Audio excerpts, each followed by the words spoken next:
Aujourd'hui, à l'heure actuelle, mon corps et moi, disons qu'on apprend à se connaître. Qu'en fait, on a quand même passé quelque part 30 ans de vie commune et que oui, au bout de 30 ans, je suis arrivée à la conclusion que c'était bien d'apprendre à le connaître, quoi. Je suis pas dans mon corps. Naturellement, je suis pas dans mon corps, je suis vraiment ailleurs. J'essaie de prendre un peu le chemin inverse. Ouais, d'habiter mon corps en fait, ouais, d'enraciner un peu mon âme, entre guillemets, dans mon corps. La vie de mon corps ne m'a jamais beaucoup passionnée, en fait. Au-delà de l'apparence, je pense que le fait que je ne dois pas me regarder, pour le coup, je trouve que c'est pas si grave. Mais par contre, oui, j'ai beaucoup fui mon corps, ça c'est sûr. Mais dans le fait de, quand je te parle dessus d'être au-dessus du corps, je pense que j'ai beaucoup fui mon corps. Je préfère me réfugier dans mes pensées que dans mon corps, ça c'est sûr. Du coup, je sais pas si c'est un symptôme de quelque chose ou c'est juste une manière d'être et c'est pas, voilà, c'est pas si grave de pas me voir. Là où il y a peut-être un truc qui est de l'ordre de la fuite, c'est plus que ça peut avoir une répercussion sur ma manière d'être en groupe, par exemple. Comme moi je me vois pas, je vais avoir tendance à vouloir m'effacer, à vouloir être invisible. Ça peut se répercuter peut-être aussi dans ma manière d'être en groupe. Je me suis jamais préoccupée de mon apparence, mais j'ai quelque part, comme finalement, en fait, je suis assez ambivalente par rapport à ça.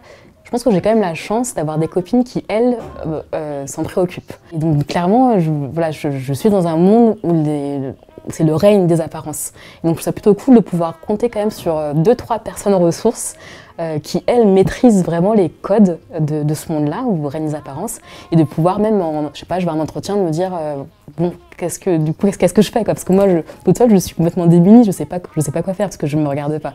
Et du coup, c'est quand même cool d'avoir des gens sur qui je peux compter. Les connaissants, je sais que c'est vraiment des copines qui, plutôt, justement, ils ont une vision très sublimée de moi, et qui me disent, il suffirait de très très peu pour polir quelque part le diamant que tu es, tu vois. C'est plutôt un beau compliment et la démarche est vraiment bienveillante. Mais en même temps, c'est vrai qu'il y a un moment où je me suis dit, ça veut dire quoi? Ça veut dire que je suis pas assez bien comme ça? J'étais un peu ambivalente par rapport à ça. Et là où surtout j'étais ambivalente, c'est pas tant ces copines-là, mais c'est plus le regard général de, tu vois, quand on te dit ah, ça te va bien, quand tu portes une robe et on te dit ah, ça te va bien, t'es plus féminine. Le fait, tu vois, justement être plus féminine parce que tu portes des talons, ou être plus féminine, ou être plus femme parce que t'as un rouge à lèvres, pour moi, il y a un truc, j'arrive pas à voir le lien de cause à effet, quoi, ou de lien de corrélation, quoi. En fait, je rentrais dans le monde professionnel et j'ai pris conscience que en fait, je pouvais plus vivre dans ma bulle où la vie intérieure, c'est ce qui est le plus important. Je suis dans ça m'a un peu éjectée de ma bulle et j'ai pris un peu en pleine face le côté, en fait, t'es dans un monde où les apparences sont primordiales. Et tu vois, et un truc un peu, je pense qu'un moment un peu clé par rapport à ça, c'était mon premier boulot. Donc c'était un entretien. J'avais l'impression, tu vois, un entretien d'embauche, j'étais un peu à mon top, on va dire, quoi. Enfin, moi, j'avais l'impression d'être à mon top. Et à la fin, la RH, elle vient, elle me dit, bon, j'ai quand même eu le boulot. Et j'étais censée censée représenter une marque, entre guillemets, c'est une radio, mais c'est une sorte de marque dite féminine. Et la RH, elle vient à la fin, elle me dit, mais bon, par contre, on va quand même faire un petit effort de vos vestimentaires.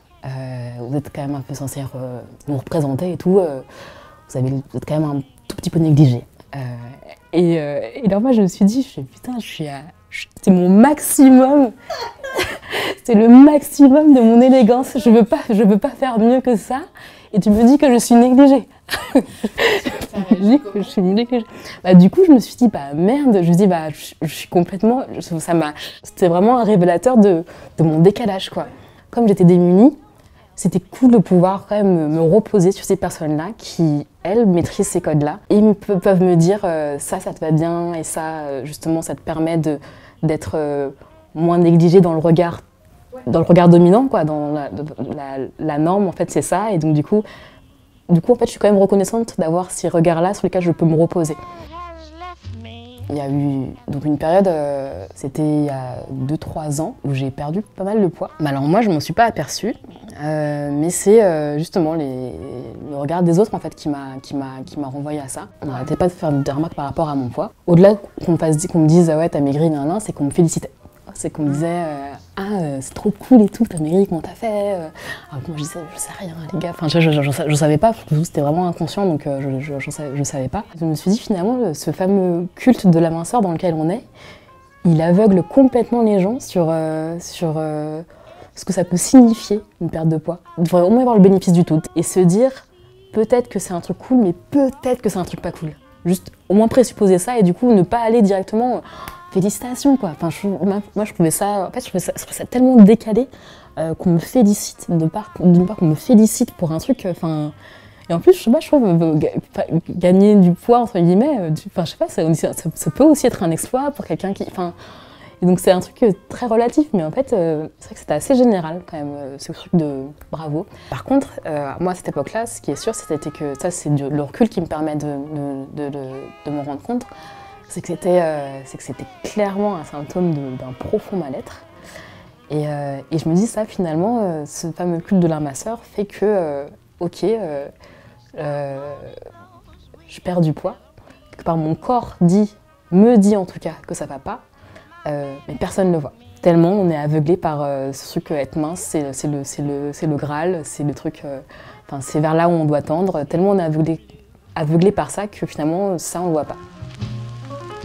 Je trouve qu'on est, en tout cas dans mon milieu, il y a un discours un peu au-dessus, tu vois, qui dit ouais la différence c'est cool. Il y a un peu le côté ouais, le courage d'être soi, le courage d'assumer ses différences, etc. Il y a ce discours-là, mais dans la réalité en fait, je trouve que ne pas être différent, c'est pas si cool en fait quoi. En fait, être quand même plus proche de la norme, c'est reposant. Au-delà des apparences, je trouve qu'il y a certains choix de vie qui sont plus simples à assumer quand ils sont proches du schéma dominant quoi. Moi par exemple, je veux pas d'enfants. J'ai une belle-sœur qui a trois enfants, qui est mariée à mon frère, qui a 3 enfants et elle est assez lucide aussi sur le fait qu'elle a eu quelque part la chance que son désir profond, son vrai désir, soit conforme à la norme. Et du coup, quelque part, elle, son vrai désir, si tu as des enfants, on va jamais te demander pourquoi. On va jamais te demander pourquoi tu veux des enfants. Mais par contre, si t'en veux pas, tu vas toujours devoir justifier. En fait. Tu vas toujours devoir expliquer un truc qui est en plus quand même assez intime, personnel, c'est ton rapport à la vie, tu vois.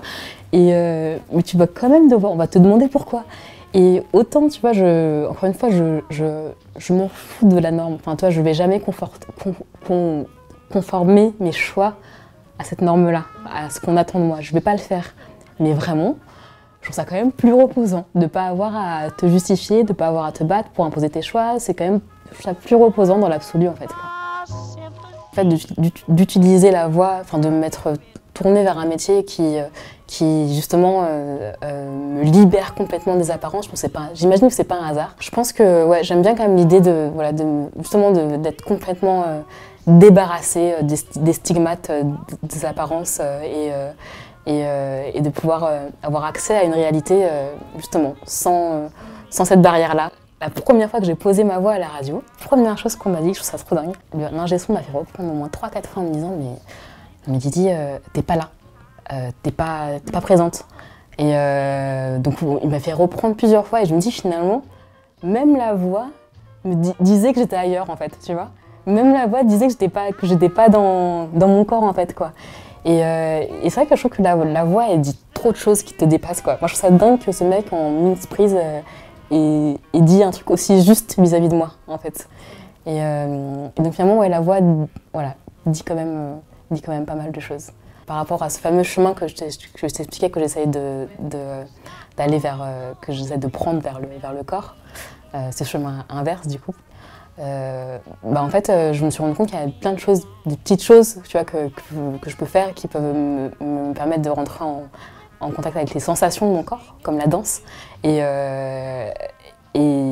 c'est vraiment des rendez-vous avec mon corps, quoi.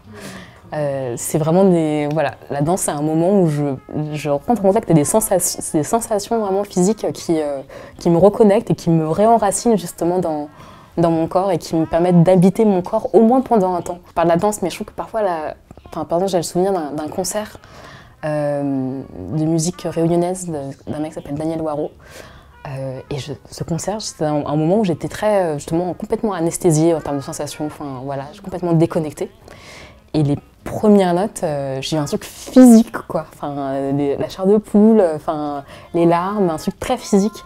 Et il y a certaines expériences qui qui parfois peuvent te reconnecter direct sans passer par l'intellect. Enfin, il y a un truc qui te réenracine directement dans mon corps et du coup j'essaye de cultiver aussi ces moments-là qui me permettent de m'enraciner dans ce cher corps. Finalement, je me dis, par rapport aux personnes qui sont un peu obsédées par leur apparence, et encore une fois, c'est la faute de personne, voilà, c'est qu'on regarde souvent les détails, telle petite chose, tel petit bouton, tel machin, ben, pourquoi pas faire la même chose avec la vie de ton âme, quoi. Enfin, pourquoi pas être attentive aux détails de je sais pas, justement, tel défaut que tu as et qui peut-être c'est bien de travailler dessus. Enfin, je me dis qu'on devrait, comme moi j'essaye en tout cas d'être presque plus exigeante sur le miroir de mon âme, voilà, en fait. Sur le miroir de mon âme que sur le miroir de mon corps, en fait.